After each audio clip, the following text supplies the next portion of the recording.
Siapa namanya satu-satu? Nama saya Mas Budi. Apa?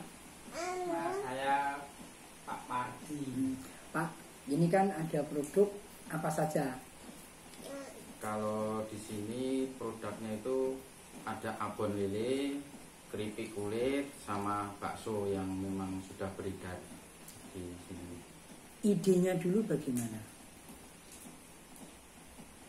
Idenya dulu itu kan kita awal mula itu seperti membentuk kelompok karena para petani itu susah untuk menjual panen lele, makanya kita membentuk kelompok untuk membuat produk biar kita tidak bingung untuk menjual lele yang kita pelihara. Jadi awalnya itu, terus kita bentuk kelompok, kita membuat olahan, mencoba satu-satu dari abon itu gimana caranya, terus sampai berulang kali akhirnya sudah menemukan yang pas, dan akhirnya ya seperti itu bisa jadi abon lele. Emangnya di sekitar sini banyak yang ternak lele? Kalau di sini lumayan, sekitar ada. Terus kan kalau di Karanganyar juga banyak, luas kan. Kalau di sini sudah ada banyak. Terus mereka penjualannya tadi kan katanya susah. Iya. Nah, terus kemudian bagaimana caranya menghimpun mereka? Dijak gitu atau gimana? Ya kita ajak, sebagian ada yang ikut di kelompok kita. Terus akhirnya kan dengan ikut kelompok dia kan tidak kebingungan untuk menjual hasil panennya. Gitu. Kemudian terus idenya dari ketiga produk itu munculnya bagaimana? Kenapa kok abon? Kenapa kok bakso? Kenapa kok kulitnya? Itu yang memanfaatkan lele yang besar-besar itu Pak. Itu kalau dibuat abon kan cocok sekali. Itu bisa tahan lama. Nah, itu kalau dibuat bakso itu sehari-harian itu anak-anak itu semua itu pada suka bakso. Nah, saya ini bisa memanfaatkan kulitnya itu. Kulitnya itu ya itu bisa saya jadikan keripik ya yang sebagus ini. Tapi itu prosesnya ya agak lama. Ya lamanya itu cari ilmunya itu loh Pak.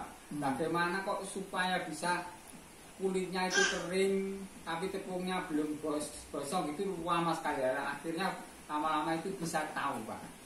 Jadi dulu gimana dapatnya formula ketiga produk ini? Ini ya seakan-akan itu muncul dari teman-teman gitu loh. Ya ini kan bagaimana lele besar-besar itu supaya dimanfaatkan, padahal orang itu tidak suka kalau dikonsumsi terlalu besar. Tapi ya alhamdulillah bisa ada ide seperti ini, bisa buat abon, setelah abon bisa nanti bisa buat bakso. Tapi juga ada nuggetnya Pak, nugget dari ikan lele. Tapi kalau terlalu di freezer itu ya kurang bagus. Tapi kalau banyak itu yang pesen abon apa nugget itu banyak. Nah, itu formulanya untuk membuat itu dapat dari mana? Kalau masalah formula itu awal mula kita itu abon itu kita dari YouTube. Dari YouTube kita browsing itu caranya gimana, formulanya kan tetap beda. Nah kita olah sendiri dari YouTube, dari Google itu kita olah sendiri sampai menemukan formula kita sendiri yang beda sama yang kita cari di internet gitu. Oh, jadi dari YouTube itu hanya menemukan apa saja yang dibutuhkan formula, terus kemudian untuk komposisi dan sebagainya diramu sendiri. Iya, diramu sendiri. Iya. Pemasarannya bagaimana Pak selama ini?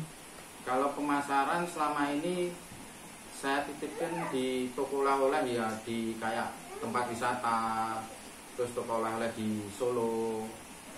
Ya baru itu sih yang saya titipkan untuk abonnya ini.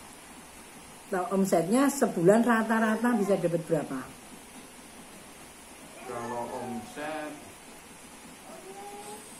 sekitar antara 2 sampai 3 jutaan baruan. Bersih, kotor? Kotor. Selama pandemi? Pandemi turun. Pandemi turun. Iya. Nah, terus selanjutnya kalau nitip di oleh-oleh itu banyak kembalinya enggak? Kalau selama ini ya ada yang banyak, ada yang memang habis. Jadi nggak semua toko oleh-oleh itu, karena kan ada yang toko oleh memang saya titipkan itu rame, jadi cepat habis. Ada yang memang ada kembali, karena kan ini jangka waktunya itu expirednya kan sekitar 4 bulan. Jadi kan lama, agak lama. Yang paling diminati yang mana? Bestsellernya? Bestsellernya sebenarnya yang kulitnya sebenarnya. Banyak permintaan kulit, cuma karena stok kulit itu kan tergantung kita membuat abon. Karena kan kita sembelih lele, diambil dagingnya buat abon. Lah itu kan sisanya kan kulitnya cuma sedikit. Jadi kita sekitar 80 kilo lele ya Mas ya. Itu paling jadi kemasan itu sekitar 20 sampai 30 bungkus saja. Jadi kalau pemasaran abonnya itu bisa lancar, stok kulitnya mungkin bisa banyak gitu. Harganya Pak, berapa? Kalau di pasaran rata-rata sekitar 25.000 abonnya. Abon. Kulit? Kalau kulit ada yang sekitar 15 sampai 17.000. Terus baksonya? Kalau bakso kita jualannya Mas Padi ini keliling. Kan keliling di kampung-kampung. Dulu pas sekolah nggak libur rame. Sekolah gitu. Mereka minatnya beda nggak sama bakso yang kebanyakan? Kalau yang sudah merasakan kebanyakan suka bakso lele, karena kan selain enak itu kan kandungan gizi ikan kan bagus untuk anak-anak juga. Gitu. Mengenai PIRT, izin dan sebagainya terus? Kalau untuk izin PIRT sudah, ini kemarin baru daftar untuk yang halal. Kalau PIRT sudah, IUMK sudah, NIB sudah, tinggal nunggu halal. Kalau untuk produk tadi kami pakai medsos juga? Medsos upload di WhatsApp biasanya. Kadang di IG sudah ada. IG sudah ada. IG-nya apa disebut aja Pak?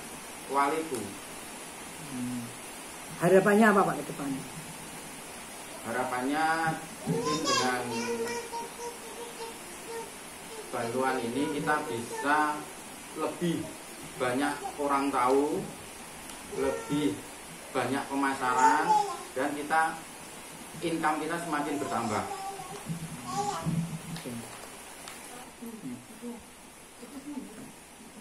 Pak, untuk dapat lelenya itu dari mana Pak satunya? Itu sementara ini kebanyakan yang orang mancing-mancing itu. Pemancingan lele yang besar-besar itu kan nggak suka. Kadang-kadang kan dia udah jelek, lalu diantar ke sini.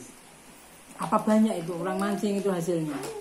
Ya pemancingan itu seluruh Karanganyar semua saya sudah hubungi, jadi saya tidak kekurangan bahan sapi.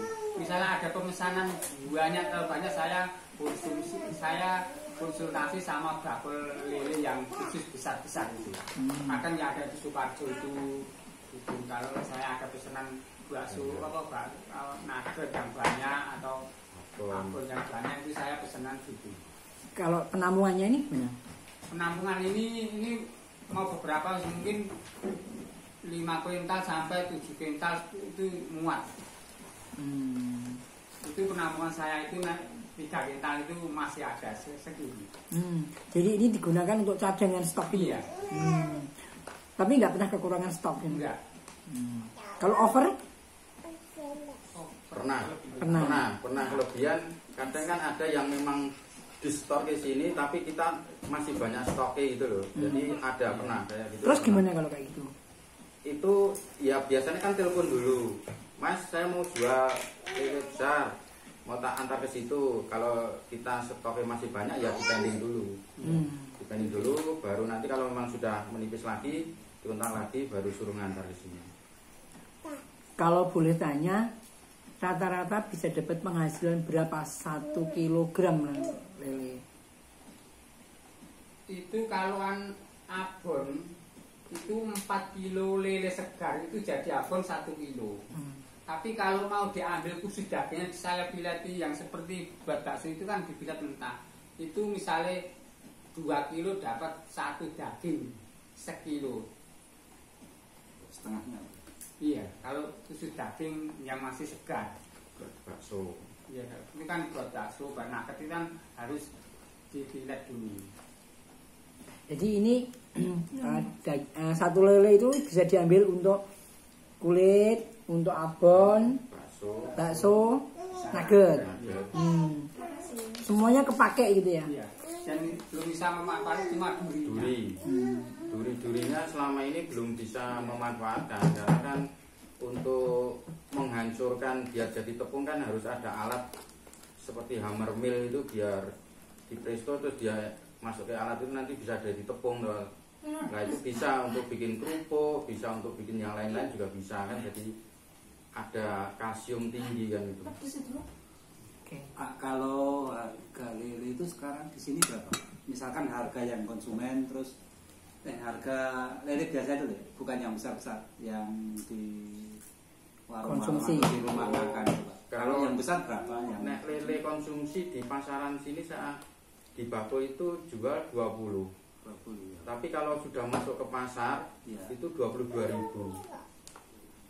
Kalau yang gede misalkan Pak. Kalau Yang gede ini sementara ini ya saya beda-beda, ada yang per kilo itu ada yang 17.000, ada yang 15.000. Kalau dari pancing-pancingan itu kebanyakan cuma 15.000.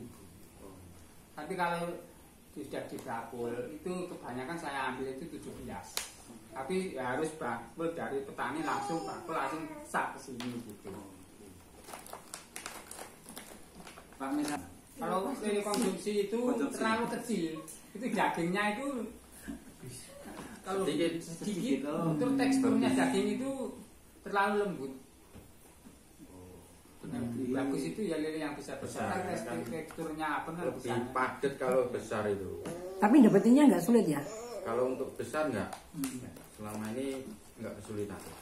Oh berarti harus yang besar. Iya, harus yang besar kalau untuk olahan. Oke teman-teman, bagi yang punya lele besar monggo tempatnya Pak Parti. Pak Marti. Nah, kalau pengen dapetin ini gimana caranya Pak? Kalau untuk produk kita bisa didapat di oleh-oleh di Solo, ada di Tiang Jawi, ada di Nakulo Sadewo. Terus kalau di Tawangmangu ada di Terminal Tawangmangu, di Karangpandan, di Ubigo, Dok Take itu udah mulai ada di sana. Kalau secara online belum. Kalau online belum. Selama ini online cuma ya yang upload sana. Kalau kita pribadi untuk online-nya belum. Online paling dia itu cuma di medsos itu kita. Itu aja. RT 3 RW 11 Kalurahan Jantiarjo, Kecamatan Karanganyar, Kabupaten Karanganyar, Jawa Tengah.